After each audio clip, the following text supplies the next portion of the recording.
Avant le match, on avait dit que Griezmann n'avait jamais marqué avec Atlético contre le Barça, mais il n'a toujours pas. Mais le plus important pour lui, c'est que son équipe, regardez, il est au milieu de ses coéquipiers là.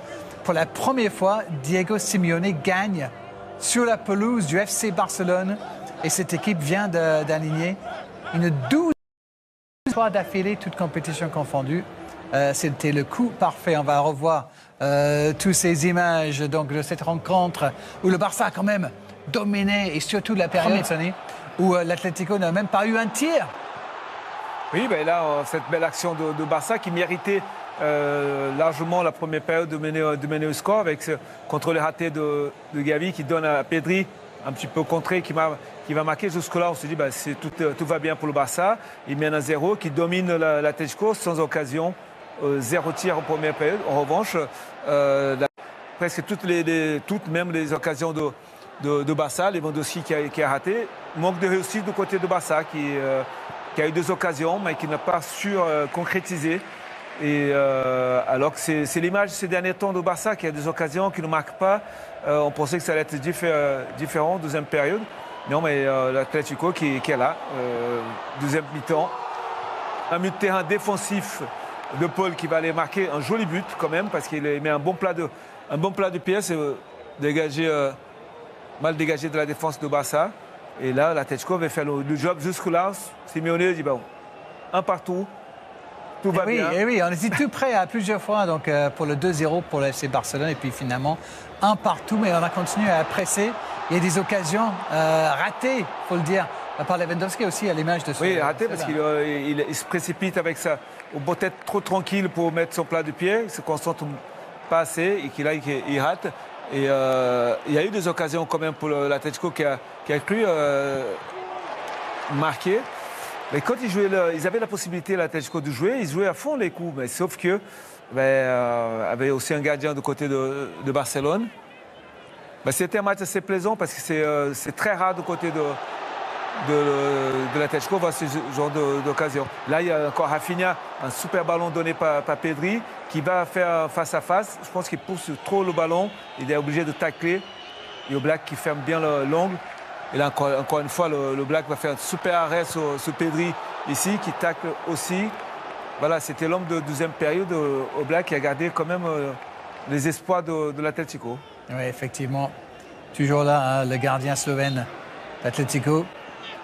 Et regardez comme ils vont attaquer. Ils sont déjà... Et c'est à la fin, ils croient quand même qu'ils peuvent marquer. Centre de Molina.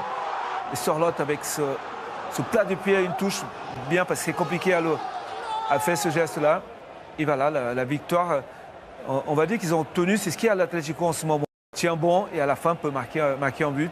Encore. Extraordinaire, effectivement, cette fin de rencontre. Sorloth, qu'est-ce qu'il aimait bien? Ce qu'on appelle la possibilité de produire du jeu, mais ils sont forts. Et El Cholo, là, il a été malade, il a embrassé tout le monde et il a raison. Et il a gagné, c'est lui qui a raison. Et oui, on vient de voir quelques images, Omar, de la vestiaire de l'Atlético avec la joie, effectivement. Il est là avec ses hommes, Simeone, en train de fêter cette victoire. La première fois qu'il gagne à l'extérieur contre Barcelone, donc depuis toutes ces années sur le banc de l'Atlético. On disait avant le match que Sorloth et Molina avaient été entrés en jeu la semaine dernière contre Getafe pour offrir la victoire à leur équipe. Et on parlait de l'effectif et la profondeur de ce banc. Regardez, c'était la semaine dernière, c'était encore Molina et c'était encore Sorloth à la finition. Ils viennent de refaire la même chose. Oui, mais là, c'était un super son et Sorloth va marquer de la tête. Il a un très bon effectif, ça fonctionne bien.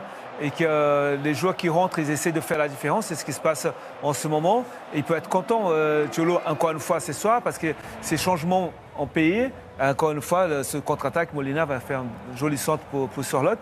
Il a un effectif, il utilise bien ses joueurs. Et bravo à Cholo. Jan Oblak a été très important, le gardien d'Atlético Madrid. On peut l'écouter après la rencontre. Il manquait plus que lui pour venir gagner ici. Esta vez lo ha hecho Et cette fois, il otra a vez y fait. gracias a él al final Merci à lui nos llevamos los 3 puntos. No es qu'on fácil a eu entrar. les 3 points. Seguro que C'est pas- quiere jugar C'était los pas 90 facile. minutos, pero siempre pas- il cuando veut ha jouer entrado, 90 ha minutes, hecho mais- su trabajo y hoy mais il a otra fait vez. son Así travail que pour- eso es el delantero que necesitamos que C'est marque un goles. avant-centre qu'on a Son besoin. 12 victorias consecutivas, termináis el 12 año líderes, victoires vais a de empezar el suite. 2025 líderes. No sé si el partido a partido se va quedando un poco corto para las expectativas. Chaque Non, match, non, ça va au être. final, la Déjà, liga es on muy larga, attend ya le de mieux. partido. Hay que ir partido a partido como hemos ido. Il faut aller porque de hace un petit mes y en petit, medio de hemos match estado muy après lejos match. de esta primera plaza, ahora estamos aquí. Maintenant, on est Y premier du ojalá classement. nos mantenemos por aquí y, On va essayer y no de bajamos otra garder. vez y seguimos en el ritmo en que estamos. On va essayer de garder le même rythme. Las palabras del guardameta. Et merci à notre traducteur Sonny Anderson en direct. C'est pas évident de le faire comme ça, mais vous avez très bien, vous en êtes bien sorti, Sonny. Donc Jan Oblak, l'un des hommes de cette rencontre, effectivement, avec les arrêts, vous avez vu, lors de cette seconde période. Atlético de Madrid, donc leader. Demain, à 16h15, il y a ce match entre le Real Madrid et Séville. Si le Real gagne, le FC Barcelone va se retrouver troisième. Omar, dernier mot avec vous avant de vous laisser aller vous amuser dans les bars et les restaurants de Barcelone avec notre ami Benjamin. C'est quand même fou de penser qu'il y a seulement quelques petites semaines, le FC Barcelone était leader et favori probablement pour être champion. Demain soir, peut-être qu'ils vont être troisième. Absolument. Quand on parlait tout à l'heure d'irrationnel, des plus des logiques et plus des choses, là, il nous donne les feuilles des stats. Vous savez, ce que vous aimez beaucoup, monsieur Darren, les stats, ils nous ont donné. Donc, quand tu vois les passes, les courses, la possession, les tirs, l'humidité, l'odeur de la pelouse, tout est à faveur de Barcelone. Oui, mais les 3 points et la joie, ils seront côté Atlético. Donc, voilà, tout est... On ne saura jamais ce qui va se passer. Et c'est ça qui est magnifique, encore une fois, dans le foot. Okay. Plus on parle, moins on comprend. Et moi, le premier, je me mets le porte-drapeau de l'imposture, le champion, c'est moi. Merci beaucoup, Omar. Bonne fin de soirée à vous et à Benjamin Da Silva sur place. Donc, après cette victoire pour Atlético sur le FC Barcelone, et on va vous montrer le classement pour vous montrer effectivement que Atlético sera leader pendant cette fin d'année, pour Noël en quelque sorte. C'est vrai. Et le Real Madrid, en cas de victoire demain, va aussi doubler le Barça. Athletic Bilbao n'est pas loin, regardez, à la 4e place, en bas de ce classement. Toujours les mêmes, Valence, Valladolid, les 2 derniers. Résultat et donc les matchs à venir. Regardez, il y a eu des victoires déjà pour Gérone, Majorque, Bilbao et Celta Vigo. Et puis demain, on reprend à 14h avec Valence, donc dernier contre Alaves.